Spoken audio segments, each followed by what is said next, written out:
মৃত্যুর দোরগোড়ায় দাঁড়িয়েও নিজের জীবনের চেয়ে দুই অবুঝ সন্তানের অনিশ্চিত ভবিষ্যতের কথা ভেবে মানসিকভাবে ভেঙে পড়েছেন লিটন শেখ। মরণ ব্যাধি ব্রেন টিউমার তিলে তিলে কেড়ে নিচ্ছে তার বেঁচে থাকার শেষ আশাটুকু। অন্যের বাড়িতে কাজ করা মা আমেনা বেগম আর দিনমজুর বাবা কাসিমউদ্দিন শেখ নিজের শেষ সম্বলটুকুও বিক্রি করে দিয়েছেন কলিজার টুকরো সন্তানের সুচিকিৎসার জন্য। তাতেও হয়নি কোনো লাভ। বর্তমানে অবস্থা এতটাই ভয়াবহ যে যেখানে দুবেলা দুমুঠো অন্ন জোগানি দায়, সেখানে উন্নত চিকিৎসা যেন তাদের কাছে এক আকাশছোঁয়া স্বপ্ন। আমি যদি মনে যাই বাচ্চা কাচ্চার কি হবে এই চিন্তা করি তো বাচ্চার ইচ্ছা করে। রাজবাড়ীর বালিয়াকান্দি উপজেলার জামালপুর ইউনিয়নের ডাঙ্গা হাতিমোহন গ্রামের বাসিন্দা লিটন শেখ।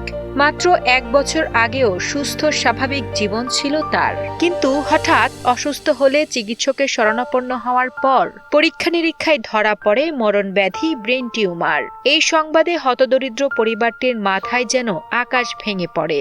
লিটনকে সুস্থ করতে উন্নত চিকিৎসার জন্য যে বিপুল পরিমাণ অর্থের প্রয়োজন তা জোগাড় করা এই নিঃস্ব পরিবারের পক্ষে কোনোভাবেই সম্ভব নয়। ওই খালি বমি করতে মাথা ঘুরতে এদিক ওদিক ডাক্তার দেখাইছি, খালি কয় গ্যাস। কেউ মাথা সিটি স্ক্যানের কথা কয় না। ফরিদপুর নিয়ে গেলাম, একদিন নিয়ে গেলে ঘরে সেদিনকেই ধরা বলে ব্রেন টিউমার হয়েছে। ধরা করলে যে দ্রুত টাকা নিয়ে যাও, আর টাকা যার টাকা নাই। আমার খারাপ তো লাগে, কান্দতে তো মরতেছি, খালি তো কান্দি রাত দিন 24 ঘন্টা। আমার তো টাকা নাই, খালি মনে করি যে আমার মনে টাকা হলে ভালো হতো। এ অবস্থায় বুকের ভেতর এক অজানা আতঙ্ক আর স্ত্রী সন্তানের ভবিষ্যৎ নিয়ে বুক ফাটানো হাহাকার এখন লিটনের নিত্য সঙ্গী। আর পাশে বসে সন্তানের মরণাপন্ন মুখ দেখে অঝরে কাঁদছেন গর্ভধারিণী মা আমেনা বেগম।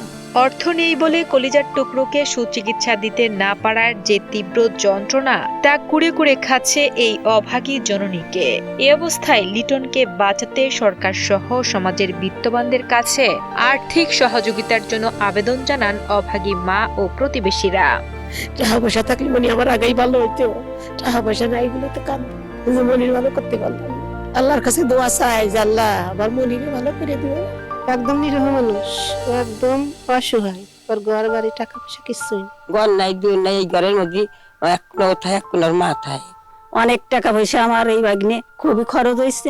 তারপরেও আমরা মানুষের কাছে সাহায্য সবার কিছু, পাবলিকরা কয় টাকা সাহায্য দেয়, সরকার টাকা পয়সা আমাদের কেউ কিছু দেয় নাই। রাজবাড়ী বালিয়াকান্দি উপজেলার নির্বাহী কর্মকর্তা চৌধুরী মুস্তাফিজুর রহমান লিটনের এই করুণ পরিণতির কথা শুনে সহায়তার আশ্বাস দিয়েছেন। সেই সাথে সমাজের বিত্তবান ও হৃদয়বান মানুষদের এই অসহায় যুবকের পাশে দাঁড়ানোর বিশেষ আহ্বান জানিয়েছেন এই কর্মকর্তা।